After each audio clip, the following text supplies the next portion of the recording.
Hello अस्सलाम वालेकुम everyone and welcome to be real with Bushra. और आज का जो टॉपिक है वो ये है कि raise your awareness in order to change your life. अब सबसे पहले क्वेश्चन ये आ जाता है कि why we need to raise our awareness. हमें अपनी अवेयरनेस को रेज क्यों करना है लाइफ को चेंज करने के लिए। तो उसके लिए सबसे पहली बात ये है कि वी आर हैबिचुअल क्रिएचर्स। हम जितने भी ह्यूमन बींग्स हैं, हम लोग डेली बेसिस पे बहुत हैबिचुअल लाइफ गुजारते हैं। और साइंस ने ये प्रूव किया है कि हमारी जो 90% हमारी जो थॉट्स हैं वो पिछले दिन की, पिछले वीक की, पिछले महीने की, पिछले सालों की है। तो इसका मतलब ये है कि 90% आज आपकी जो लाइफ है वो आपका पास्ट है। ठीक है, तो जब वो आपका पास्ट है तो बहुत दफ़ा बहुत सारे लोग ये सोच रहे होते हैं कि why our life is not changing, we are trying harder. हम कॉन्शियस लेवल पे बहुत ज़्यादा कोशिश कर रहे होते हैं कि हमारी लाइफ चेंज हो जाए, हम यूँ कर लें, हम ऐसे कर लें, और हम कोशिश भी करते हैं लेकिन लाइफ वहीं की वहीं अटकी होती है। तो कितने लोग हैं, मुझे कमेंट करके बताएं कि आपकी लाइफ में आप बहुत ज़्यादा कोशिश कर रहे हैं अपनी डिज़ायर्स को पाने के लिए, मगर लाइफ आपकी वहीं की वहीं है, वही सेम सिचुएशंस बार बार आ रही हैं, वही फाइनेंस, वही रिलेशनशिप इश्यूज़। तो अगर ऐसा है तो आपको सबसे पहले ये जानना है कि what is going on. I mean क्या ऐसी चीज़ है जो आप गलत कर रहे हैं। तो अगर 90% जो कि साइंस ने भी प्रूव किया है, हम अपने पास्ट को ही आगे बढ़ा रहे हैं, तो आप सोचो कि आपका फ्यूचर कैसे चेंज हो सकता है।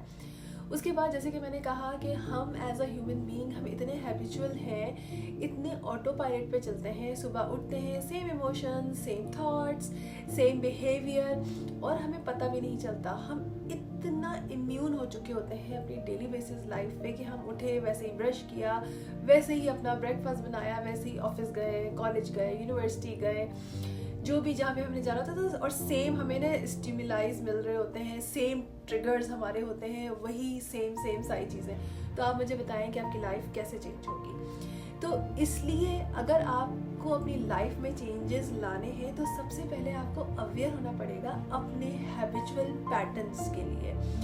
अब उसको अवेयर हम कैसे करेंगे? फॉर एग्जाम्पल, आप किसी वजह से ट्रिगर होते हैं और वो ट्रिगर आपको सेम आपके बॉस से मिलता है। फॉर एग्जाम्पल, आपकी क्या होता है कि एकदम से आप ट्रिगर हुए, सेम थॉट्स, सेम इमोशंस, वही बिहेवियर, उसके बाद फिर एक ये साइकिल सी बनी हुई है। फॉर एग्जाम्पल, अगर आपकी थॉट सेम है तो ऑटोमेटिकली आपकी सेम चॉइस होगी।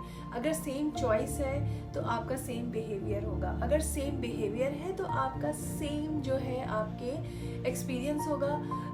सेम एक्सपीरियंस है, वही चीज़ नज़र आ रही है तो आपका वही सेम इमोशंस होंगे, और सेम इमोशंस आपके ब्रेन को यही फीडबैक देगा कि सेम ही सिमिलर थॉट्स ही दोबारा जानी चाहिए, बिकॉज ये एक पूरा लूप बन जाता है।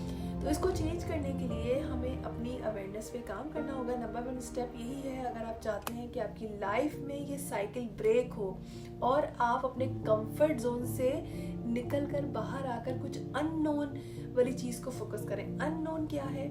जिससे हम डरते हैं, क्योंकि हमारा जो माइंड है ना, हमेशा याद रखिएगा, वो हमें सेव करना चाहता है। ठीक है, माइंड, हमारा ब्रेन जो है ना, बना ही, डिज़ाइन ही इसीलिए हुआ है कि वो हमें सेव कर सके। लेकिन क्योंकि हम इतने हैबिचुअल हैं, हम बिल्कुल अवेयर ही नहीं है कि what we are thinking in daily basis. ठीक है, वो सेव करना चाहता है, लेकिन जब कभी कोई फायर हो, कोई रियली कोई थ्रेट हो हमारी लाइफ में, कोई हमें चेस कर रहा हो, डेथ एंड लाइफ का कोई मैटर हो, देन इट्स ओके। लेकिन अगर आपके बॉस के साथ प्रॉब्लम है, आपके रिलेशनशिप में कोई प्रॉब्लम्स चल रहे हैं, या आपके फाइनेंस का प्रॉब्लम है, तो it's not a life and death problem. ठीक है, लेकिन हम अपने आप को, अपनी बॉडी को उसी सर्वाइवल मोड पे डालते हैं, और इसी वजह से हम स्ट्रेस में जाते हैं, और हमारी थॉट्स वही नेगेटिव, वही सेम सिचुएशन। तो सबसे पहले हमें नंबर 1 स्टेप यही लेना है। देखिए, जब आप अवेयर होंगे ना अपनी थॉट्स को लेकर, तो उसमें बहुत सारी चीज़ें ऐसी भी आएंगी जो अच्छी हैं, तो वो आपको कंटिन्यू करना है। और इसी तरह से जब हम अवेयर होंगे विदाउट एनी जजमेंट, अच्छा, सबसे पहला ये है कि आपको उसको जज नहीं करना है। जब भी आप अपनी थॉट्स को, फॉर एग्जाम्पल, आप डेली बेसिस पे जिस बात पे आप हमेशा नेगेटिव थॉट्स आपकी क्रिएट होती हैं, नाउ आपको ये पता चल रहा है, आप देख रहे हैं, आप माइंडफुली इसको देख रहे हैं विदाउट एनी जजमेंट के okay, again I am thinking the same thing. तो take a deep breathe in and it's okay. Now you are aware that you are thinking negative, और अब आपने उसको एक तरह से अपनी अवेयरनेस की एक रोशनी डाल दी, एक टॉर्च के थ्रू एक लाइट आपने डाल दी उस थॉट पर कि now I am thinking negative and I have to break this. ठीक है, जिस चीज़ के भी हम अवेयर होते हैं उस चीज़ को हम रिजॉल्व कर सकते हैं। तो सबसे पहले आपको अपने साथ फेमिलियर होना है, अपने आप को ये ब्रेक करना है जो हम ऑटो पायलट पे आप डेली बेसिस पे अपनी लाइफ गुजार रहे हैं विदाउट मतलब थिंकिंग कि मैं क्यों ट्रिगर हो रही हूँ या हो रहा हूँ, why I am thinking this way, मेरे इमोशंस क्यों नेगेटिव हैं। सबसे पहले आपने इस चीज़ को अवेयर होना है। तो नंबर 1 स्टेप आज यही है कि मैं भी चाहूँगी कि आप इसी को प्रैक्टिस करें कि आप डेली बेसिस पे क्या सोचते हैं। बस अब आप ये जानना शुरू करें। ये this is the very first step to know your self even. तो ये जो अवेयरनेस को रेज करना है, ये आपकी वाइब्रेशन को भी रेज करना है। जैसे ही आपकी वाइब्रेशन रेज होती है तो आपकी जो ड्रीम्स होते हैं, जो आपकी डिज़ायर्स होती हैं, वो ऑटोमेटिकली एक उनका पूरा होना शुरू हो जाता है। तो आई होप कि आपको ये वीडियो अच्छा लगा होगा, और अगर अच्छा लगा है तो कमेंट करके ज़रूर बताइएगा। अपना ख्याल रखिएगा। नेक्स्ट वीडियो तक मुझे इजाज़त दें। Take care, bye.